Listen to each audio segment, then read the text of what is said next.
I'll take the lead on this one. It's all yours. Mr. Steele, first name Man of. You're done. My doctor! Say, that was some real Nancy Drew stuff there. Why do you hate me when I show you nothing but love? The J.D. and Dr. Cox mentor relationship is something that we've had like a lot of discussion in the writer's room about. Yes, milady. J.D. wants to be him. He never will be, but he dreams that people will respect him like they respect Dr. Cox. Here comes the magic. He always gives me goosebumps. Cox is like all those great teachers you had as a kid. You hated it when you were being taught by him, but then you thank them the rest of your life. Newbie, you're on your own. Get used to it. I think Cox is an unimpeachably moral guy who is ethically right down the middle. Dr. Cox? Dad! He's going to go from A to B in a straight line. It's the right way to do it. That's why I think he's such a hammerhead with all these kids, is that there's a right and wrong way to do things. Yes, sir. Slap yourself very hard in the face, then leave. And, affirmation from Dr. Cox is the greatest thing, and it's like oxygen to J.D. He's dying for it. The next minute you find yourself alone, I'm gonna kill you. I have to go. Dr. Cox is the superstar of the hospital. Everyone's afraid of him. I've noticed that your leadership skills are, how can I put this delicately? Crap. J.D. becomes a bit of a punching bag for Cox and a bit of a doormat because he is such a screw-up. And this time I'll beat you. Well, of course you'll beat her, son. She's having half her brain removed. It's hard to imagine one person doing more things wrong. J.D.'s character is such a mess that he is a bit of a girl. Nothing against girls, just a very sexually confused young man. We're having a bit of a crisis here. I see that. It seems you two have worn the same outfit. It's very important psychological reasons for him to refer to J.D. with different girls' names to keep breaking him down. Good night, Giselle. Nancy. Rosalita. Loretta. Relax. It's so much fun coming up with them, and it's so much fun watching that dynamic, so it'll always be there. Come on.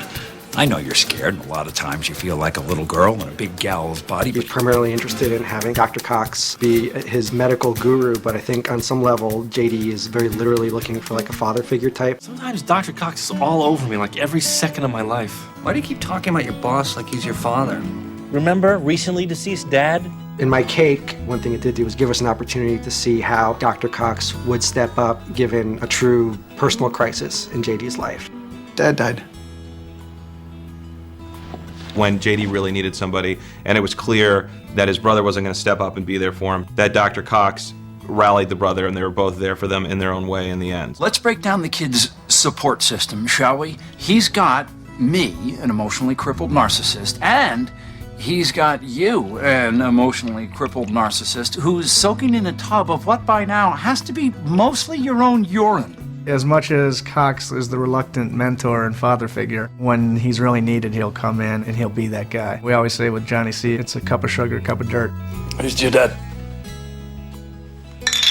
And so in J.D.'s case, even though he's growing and moving forward as we go, he will forever be searching for that pat on the back from the one guy who probably is never going to give it to him. You're never gonna get that hug that you really want. Oh, excuse me, I'm not a child.